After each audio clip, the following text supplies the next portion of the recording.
final showdown between the good and evil planter. But all know that those who oppose the Emperor will die! Something has to be done about this. Everyone fears the Emperor, Ares. What about the plant? They say that the source of the plant's power is somewhere in the Great Forest. His name is Ares Paparazzi, son of Zeus Paparazzi. I'm the spine source of the plant's power.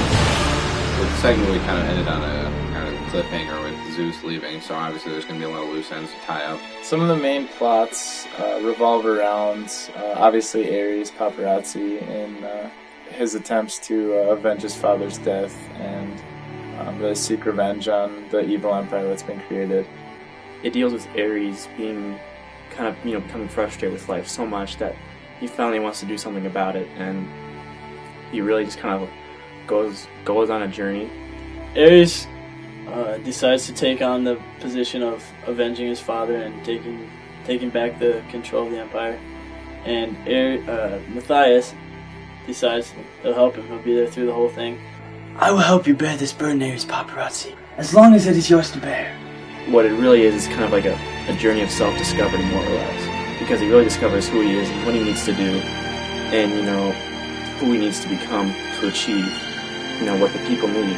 But anything that will give me a chance to avenge my father. That's my mission. So it's his, and also just kind of wrap up things, because he didn't really know his father that well, because obviously he was an infant when he died. So he just kind of discovered who he was, and he's trying to follow in his footsteps of taking over Mario's rule. That's really the main thread that the movie follows throughout the majority of it. And then, of course, we have the flashback scenes in the film, which really detail the beginnings of Zeus's empire and how it all leads up to basically right before Movie Spoof 2 begins. There's a lot of flashback scenes, and I think helped to build and solidify Zeus as a character, considering he's starring in a movie in which he's no longer alive and most of the remnant wars and struggles that Zeus had in his past before MS3 took place, and then also stuff revolving around Arnold and his turning to the dark side, if you will, and just a lot of flashbacks, a lot of antecedent action that went on before MS3 actually took place is where a lot of it revolves around. It really kind of follows the story structure of Godfather Part 2 more than anything, with the flashback storylines going back and forth, which you don't really think to see. You really don't think that they're related, but you kind of see once it's all said and done how important they are and how they complement each other. We each have a destiny. What's my destiny? You have to figure that out for yourself. I'll always be with you, son. I promise you. Children do influence Movie Spoof 2 a lot. It basically, if you watch those two, it's not even funny how closely they follow each other. But Movie Spoof 3 really goes off on its own, and it's really its own original story. Sure, there's scenes there and there and there. They're like, oh, that's from that movie, that's from that movie, that's from that movie. But really, when you take a step back and look at it, it's its own original story. Everything that kind of revolves around Ares for the most part is original. So this one is more based on our own, or Joe's own mind. Movie Spoof 2 is a lot of kind of conspiracy and intrigue and suspense sort of things. It's a lot more of an indoor movie. And Movie Spoof 3 is more of an outdoor adventure type of movie, which is always kind of a movie I'm more prone to enjoy. And I have to say I didn't enjoy Movie Spoof 2. So they go through the forest with the help of Doofus and Rufus. A couple new characters that have been added are Rufus and Doofus, and basically we just get two long-haired idiots that add some comic relief to the show. But they do build a nice bond, and they do add some nice touches over the course of the film. They're basically the Mary and Pippin of Movie Spoof 3. Going to! Besides, you need people of intelligence to find this sort of plant. Tree. Thing. That counts you out. They get pulled into this whole thing, and I think they bring a lot of comedic relief, but also there's quite a few serious notes. Well, Mario's a lot bigger in the third one.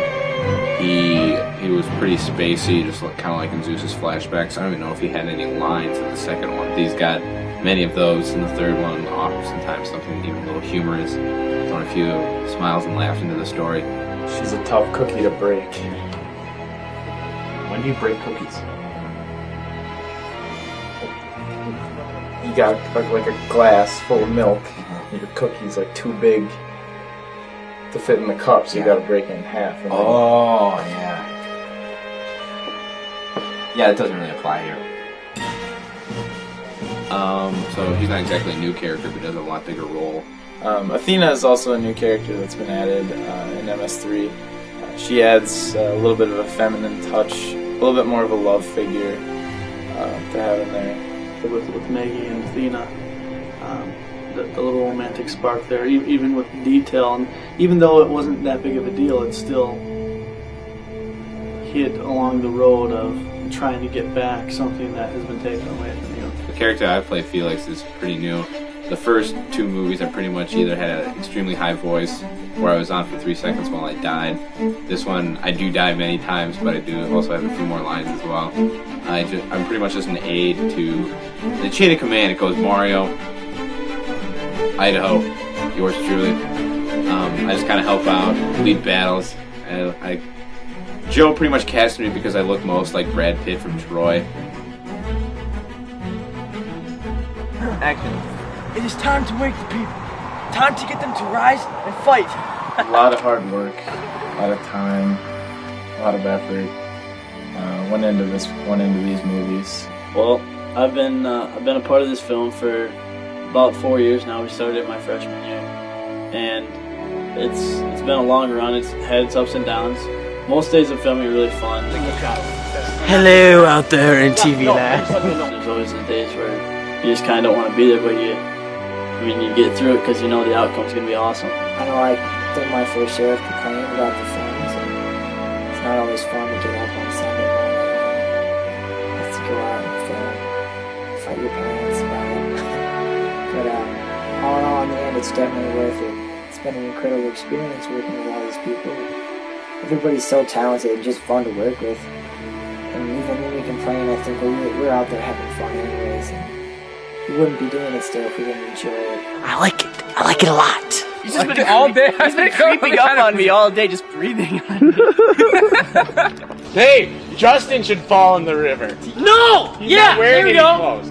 I just think all in all, everything that we've done, I feel is really impressive and will hopefully inspire other people to get more into independent filmmaking and doing more, gather a couple friends together and put together a project, and you might be able to make something really special. It's been fun and miss everybody. It's something, you can carry with you, for the rest of your life. Or at least I will. Like I said, say the same for the others, but... Sons of Abraham, today we fight for all freedom. It's your immortality. Take it! It's yours! I tell you now that no son of Zeus will ever submit to Mario's rule. And every son of Zeus shall